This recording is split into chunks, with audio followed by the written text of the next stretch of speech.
साहब, हमारी आधुनिक शिक्षा पद्धति प्राचीन काल की आध्यात्मिक धार्मिक ध्यान योग पद्धति का एक प्रतिरूप है।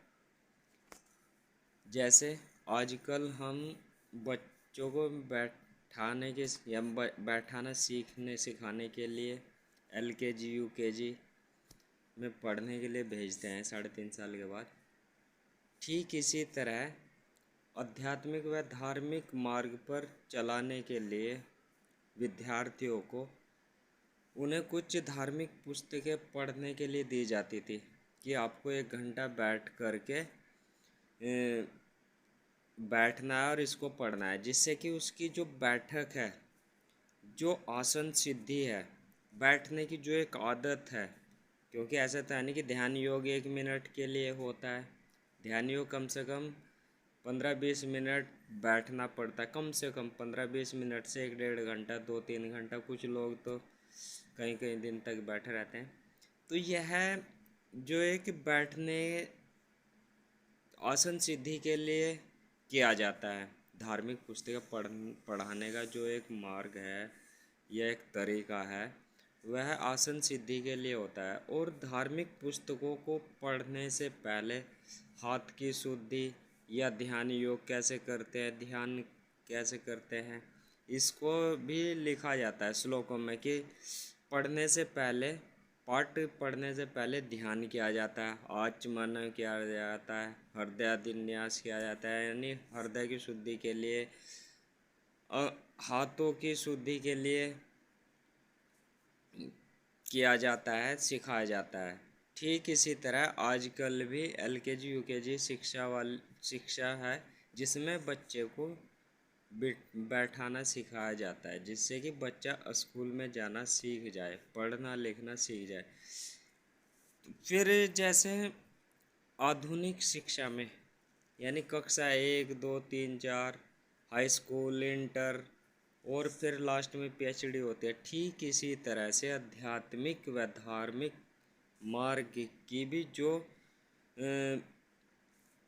पहली क्लास तो होगी बैठना सीखना, ध्यान योग कैसे करते हैं, आसन सिद्धि, और जो हाई स्कूल इंटर स्तर का जो ध्यान योग में जो लेवल है, स्टैंडर्ड है हाई स्कूल और इंटर का, वह त्रिकुटी को पार करना होता है।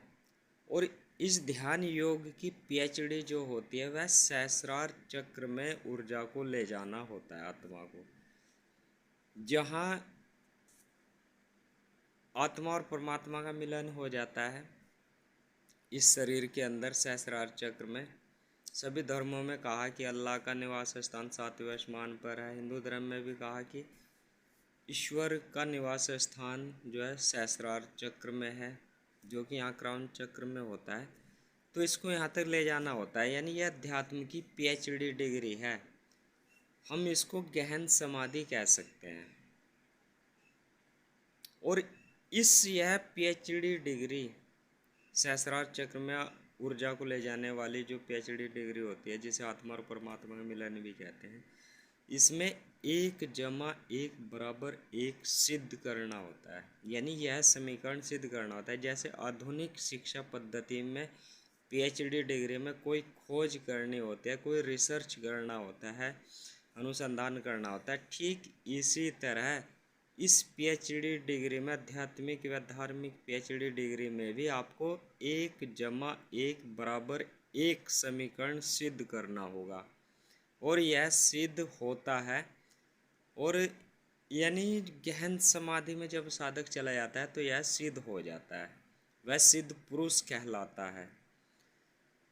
तो यानी ध्यान योग 1+1 वाली जो समीकरण है, यानी एक तो उससे पहले एक तो मैं हूँ और एक अन्य है, दो दिखाई दे रहे हैं सांसारिक रूप से, लेकिन जब 1+1=1, यानी ना तो मैं भी वही हूँ और सामने वाला भी वही है, प्रत्येक जीव में वही है, अल्लाह सर्वाधार है, शिव कण कण में है। तो फिर ऐसी दृष्टि वहाँ पर साधक की हो जाती है, यानी यही समीकरण वह सिद्ध हो जाती है, 1+1=1, अर्थात यहाँ सब कुछ ईश्वर मैं है, अल्लाह मैं है। सबका आधार वही है, वही सभी कणों कणों में विराजमान है, सभी कणों को, सभी शरीरों को संचालित करता है अपने ऊर्जा के कण से, जिसे हम आत्मा, रूह, सोल कहते हैं। तो आइए इस और बढ़े, ध्यान योग करें। ध्यान योग में आप PhD डिग्री कर सकते हैं, चाहे आप सांसारिक रूप से कोई भी भाषा आए या ना आए, लेकिन क्योंकि सांसारिक जो शिक्षा पद्धति है उसमें एक निश्चित आयु होती है कि आप इतने साल तक का एडमिशन ले सकते हैं, या आपको इतने साल में जो PhD डिग्री करनी है या हाई स्कूल इंटर करना है, उसके बाद नहीं। ठीक इसी तरह से इसमें भी आप एक जो ब्रह्मचर्य का पालन करते हुए खास उम्र तक 35 साल तक इस PhD डिग्री को कर सकते हैं। आज से पूर्व के संतों ने लगभग उनकी उम्र 30 से 40 साल की रही होगी, जिन्होंने इस क्षेत्र में, इस धार्मिक आध्यात्मिक क्षेत्र में PhD डिग्री किया है, 1+1=1 को सिद्ध किया है। जैसे बुद्ध जी, महावीर जी, राम, श्री कृष्ण, संत रविदास जी और कबीरदास जी, नानक जी और मोहम्मद साहब हैं, ईसा मसीह जी हैं, इन सभी, श्री कृष्ण जी हैं, इन सब की उम्र जो है 35 और 40 साल के बीच रही होगी थी। तो आइए इस और बड़े, ध्यान योग करें। आप ध्यान योग में PhD डिग्री हासिल करें और इस समीकरण को सिद्ध आप इस शरीर के द्वारा कर सकते हैं, 1+1=1।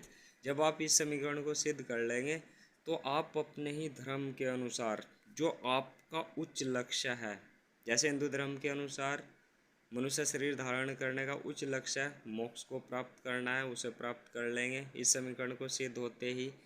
बौद्ध धर्म के अनुसार निर्वाण को प्राप्त करना है, आप इस समीकरण को सिद्ध करके निर्वाण को प्राप्त कर सकते हैं। इस्लाम धर्म के अनुसार जो आखिरत सुधारने वाला अंतिम लक्ष्य है, आप इस समीकरण को सिद्ध करके देखिए, आपकी आखिरत सुधर जाएगी। और ईसाई धर्म के अनुसार अनंत जीवन पाने वाला जो लक्ष्य है, आप इस समीकरण को सिद्ध करिए, संपूर्ण समर्पण करने वाली विधि वाला समीकरण है, आप इस समीकरण को सिद्ध करिए, आपको अनंत जीवन मिलेगा। तो आइए और बढ़े, हम अपने ही धर्म के अनुसार धार्मिक आध्यात्मिक यस मनुष्य शरीर धारण करने का जो अंतिम लक्ष्य है उसे प्राप्त करें। सतनाम सत्संग।